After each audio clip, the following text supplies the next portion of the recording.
Bonjour Jean et un grand merci de nous accorder un petit peu de temps pendant tes congés.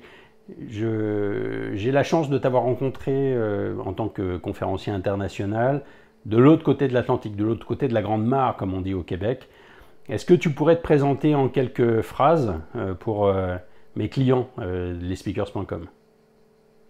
Eh bien, avant toute chose, Éric, j'aimerais te remercier. Te remercier de me donner cette opportunité de me présenter aux membres de ton groupe, lesspeakers.com. Et il y a bien juste toi qui pouvais réussir à me sortir de mes vacances estivales pour faire cette entrevue. Donc, très heureux d'être avec toi aujourd'hui.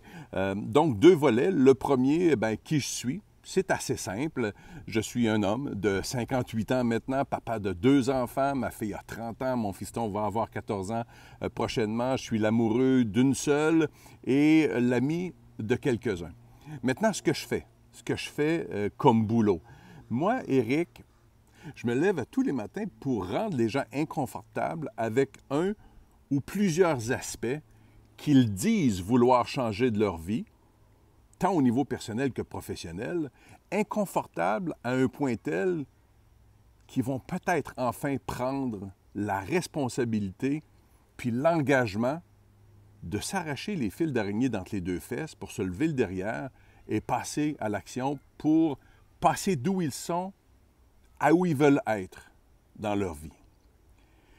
Et ça, je le fais à travers le métier de conférencier, d'auteur, de coach et de formateur. Ouais, c'est pas mal Jean, mais alors pourquoi cette approche? Ma réponse à ça, pourquoi cette approche, se trouve dans une autre question. Quand avez-vous fait un changement significatif dans votre vie alors que vous étiez confortablement installé dans la complaisance de votre statu quo? La réponse à ça, c'est jamais. Jamais vous avez changé alors que vous étiez confortable. Et c'est pour ça que mon approche repose sur l'inconfort. Il est prouvé, et j'y crois fermement, que l'approche négative, le passage par l'inconfort, apporte très souvent les changements positifs les plus significatifs dans nos vies. Les gens auront, plus souvent qu'autrement, un sentiment d'urgence plus important à se bouger le derrière, à changer, pour éviter le mal qu'à rechercher le plaisir. Donc, mon branding, tu l'auras compris, vous l'aurez compris, est dans la provocation. Générer de fortes réactions, allumer, agacer, déclencher, irriter, émouvoir délibérément de façon réfléchie. Je fais réagir et j'invite les gens à réfléchir. Maintenant, bien que je préfère de loin mon branding officiel de gentil distributeur de coups de pied au derrière, certains aiment me qualifier ici au Québec de l'incroyable Hulk du développement personnel. Parce que, comme Hulk, quand je m'agrippe à quelque chose, dans mon cas, mes points de vue, je ne laisse pas aller facilement.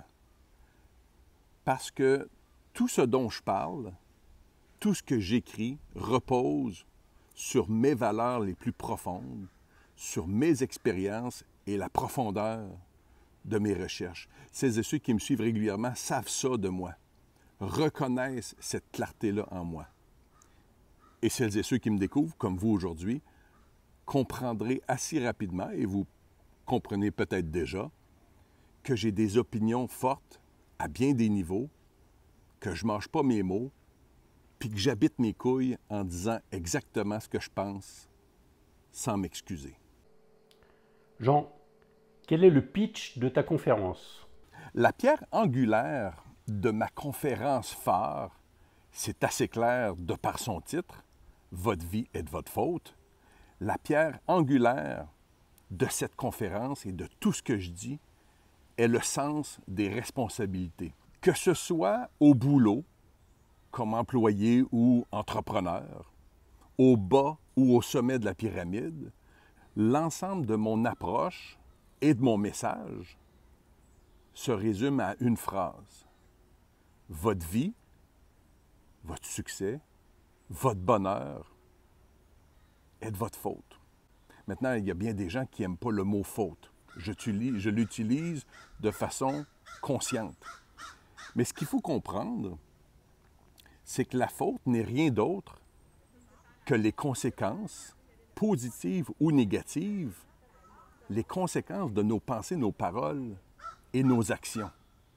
Donc, notre vie, notre succès, notre bonheur est en conséquence de nos pensées, nos paroles et nos actions. Je veux, moi, par cette conférence, propulser les gens dans une réflexion audacieuse, tant personnelle que professionnelle. J'invite les gens, dans cette conférence, au cours du 90 minutes qu'on passe ensemble, à revisiter, à réfléchir et peut-être à revoir quelques principes universels comme le sens des responsabilités, la motivation, l'attitude, la passion, l'impossible, la peur, le changement. Des sujets dont on entend parler depuis des années. Mais de la bonne façon, avec les bonnes définitions, avec des propos songés qui ont du mordant, qui font réfléchir, j'en doute un peu. J'en doute pas mal. Mon objectif est donc, dans cette conférence, de surprendre les gens, de les déstabiliser, de les ramener sur le bout de leur chaise, comme je le disais tout à l'heure, de les faire réagir pour ensuite réfléchir à pourquoi ça les a fait réagir.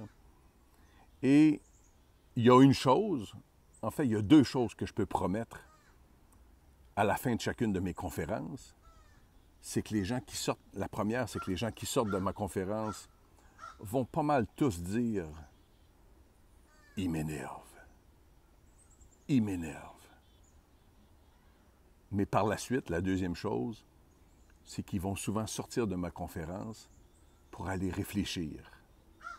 Réfléchir à ce qui est venu les toucher ici. Et puis l'action qui va s'en suivre, peut-être, eh bien ça leur appartient. Je ne suis pas, moi, celui qui va prendre les gens par la main. Je m'organise plutôt par mon propos pour que les gens en viennent à se prendre en main. Donc, de façon générale, c'est l'approche qui, encore une fois, est en polarité avec ce à quoi les gens sont habitués, de conférenciers en développement personnel et professionnel. Et cette approche est soutenue par un point de vue qui est distinctif, autant dans la façon de voir les problèmes que de présenter des solutions. Est-ce que parfois tu donnes ta conférence en France? Est-ce que tu as l'occasion de venir nous voir? Oui, j'ai eu le privilège de présenter des conférences en Europe à quelques occasions, à Paris, à 3 occasions, il me semble, à Lyon, à 2 occasions, à Lille, à Rouen. J'ai aussi fait une tournée de 5 conférences en 5 jours dans 5 villes différentes chez vos voisins les Belges. Donc oui, je suis allé chez vous, de l'autre côté de la Grande Mare, et en fait, j'adore me retrouver chez vous. J'adore la réaction des gens chez vous par rapport à mon approche. Une approche qui, encore une fois, n'a rien à voir, entre autres, avec l'approche psychopop bonbon à l'américaine, où on fait danser les gens sur les chaises au son de Hakuna Matata pour terminer en faisant brûler de l'encens d'oreilles de babouin, puis en faisant pleurer tout le monde lors d'une méditation avec comme musique de fond les plus grands succès de Yanni. J'ai l'impression que les Européens, que vous êtes plus lucides, plus ouverts que les Québécois à vous faire dire et entendre les vraies choses. D'ailleurs, il y a un client français qui me dit un jour, c'est juste qu'on est habitué ici à ne pas mâcher nos mots, à se dire entre nous ce qu'on pense. Et il me disait, ici, ton public est peut-être aussi grande gueule que toi. Quoi qu'il en soit, peu importe pourquoi et qu'est-ce qui fait en sorte que les gens semblent si intéressés et à l'écoute de mon message. Quoi qu'il en soit, vous m'invitez, chaud dans l'avion, et 6 heures plus tard, je suis rendu chez vous pour aller présenter ma conférence. Ça me fera toujours plaisir. Avec cette période un peu compliquée là, de distanciation et l'empêchement de se réunir, est-ce que, j'imagine que la réponse est oui, est-ce que tu as préparé une version distancielle, une version en ligne de ta conférence? Oui, bien sûr que cette situation nous a amené plein de défis. Et j'ai adoré ce défi. Un défi important pour moi de digitaliser, si vous voulez, ma conférence, de la rendre présentable à l'écran. Un défi important pour moi parce que mon approche étant tellement cash, je pense que vous avez cette expression-là, en anglais ils disent in your face, une approche également qui a un humour souvent sarcastique, il est comme plus naturel de livrer l'enrobage de mon propos, de mon approche, quand je suis sur scène et que les gens me sentent. Tu sais, dans ma formation pour les conférenciers, afin qu'ils définissent leur distinction, je communique toujours cette vérité incontestable, et tu la connais sûrement, à savoir que les gens viennent nous voir, les gens viennent nous entendre en conférence, et ils porteront bien sûr attention à nos propos pendant 90 minutes, à la qualité de notre PowerPoint, à notre présence de scène. Mais la toute première chose, dès les premières secondes de toute forme de conférence, la toute première chose qu'ils veulent sentir en nous, c'est qu'on croit. On croit à ce qu'on dit. Même si dans l'heure qui va suivre, ils ne seront pas toujours d'accord avec nous, ils veulent sentir qu'on est vrai, qu'on est authentique. Et ça, ben, de façon naturelle, ça passe habituellement mieux quand on est en présentiel, quand on est sur scène et qu'il y a un public.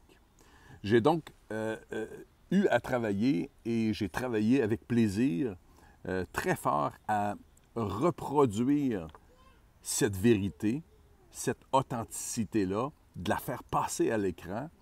Et bien, selon les témoignages que j'ai jusqu'à maintenant, qui sont excellents, on me dit qu'on le ressent très bien.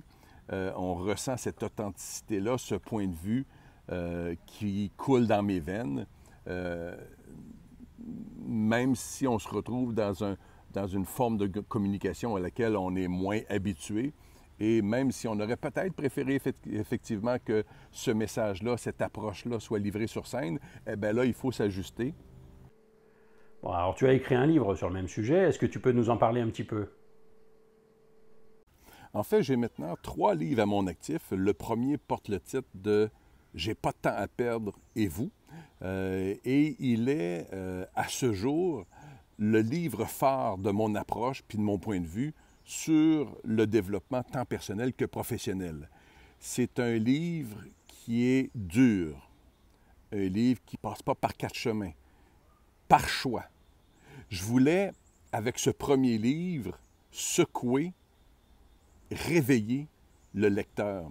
Je voulais que les gens en viennent qu'à cesser d'accepter moins que le meilleur pour eux, tant dans leur vie personnelle que professionnelle, qui sortent de leur victimite aiguë avec cet intense désir d'avoir plus, de faire plus, puis de devenir plus.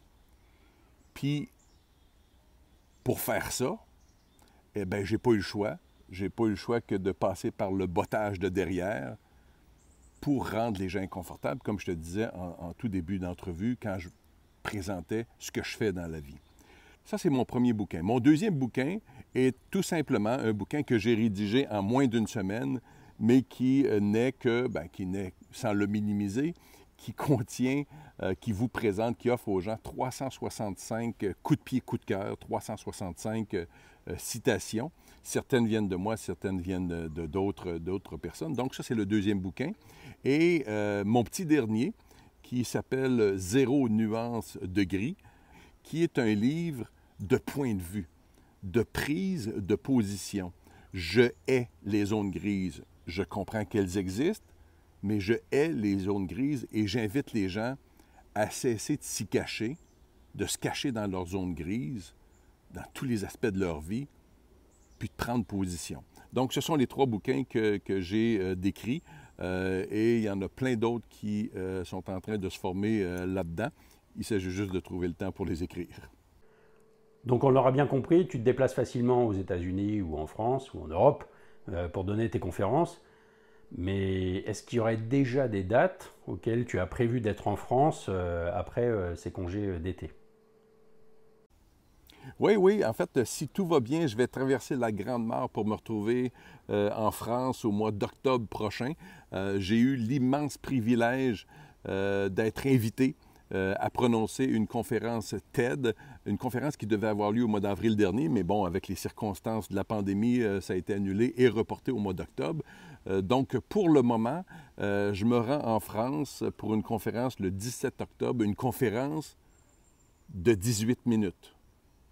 Alors, j'invite les membres acheteurs de conférences de lesspeakers.com à profiter de cette occasion, à profiter du fait que je vais déjà de toute façon de l'autre côté, chez vous en France, et que les frais, les frais principaux, à tout le moins, le vol entre Québec et la France est déjà payé. Je crois que le moment est fort pertinent pour prendre le temps de retourner puis de réfléchir à certains des principes fondamentaux dont je vous parlais un peu plus tôt dans l'entrevue, tant dans notre vie que dans nos business, en entreprise.